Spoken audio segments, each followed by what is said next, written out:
So, ito na guys yung gulay. Pak choy ang tawag dito. Kaya ako ng mantika. Konti lang. Hintayin lang natin uminit. Ito. Then, lagay ko na itong bawang.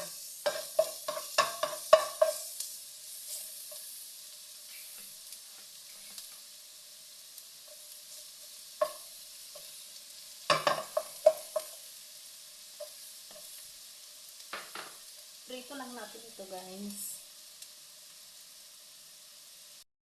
Medyo nag-brown na siya. Hindi natin kailangan sunugin ito kasi medyo napait pag masunog ang bawang.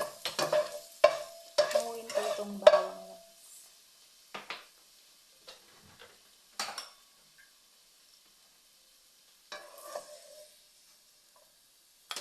Hindi lahat. Nag-iwan ako dito.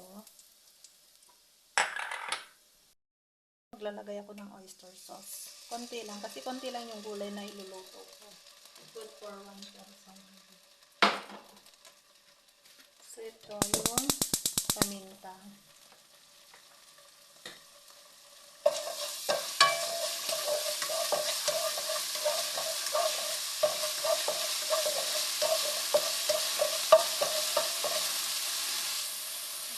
Maglagay ako ng konting tubig. Yung tubig kanina doon sa in-blanch natin.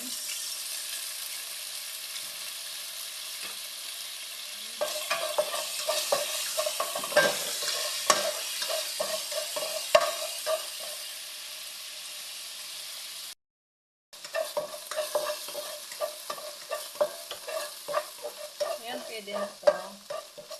Ilagay ko dito yung in-blanch natin. Konting tubig.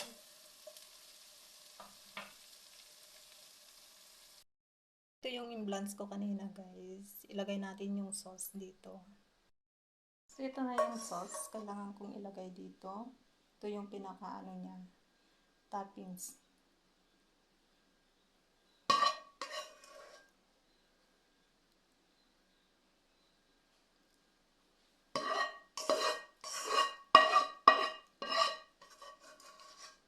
Ayan, ganyan lang. Napakadaling lutuin ito guys.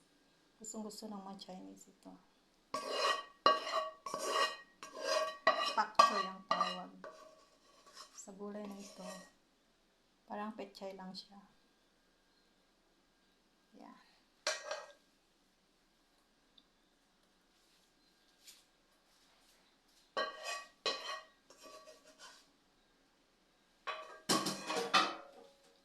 So, ito na guys yung